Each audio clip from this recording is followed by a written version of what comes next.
okay, let's break this banking system down to make it a bit easier to understand as well, and enable you to share the idea with people so they understand it a bit more when it comes, so it's not too much of a shock. All that is happening across the entire globe at the minute is control is being taken back. So the banking elites have literally had control of the world because they were the mega rich. They enabled to control the money because everybody was putting the money in there for safekeeping. That's kind of where it all started out, but then they got richer and richer and richer.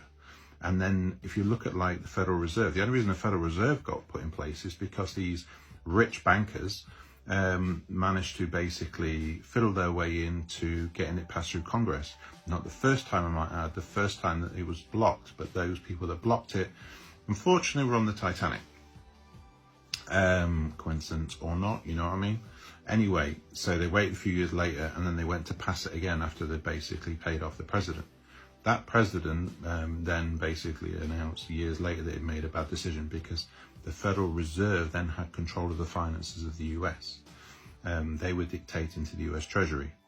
What has happened now is that control of all these bankers is now being taken away, but we've given them that control. You look at it, they managed to get it to a system where even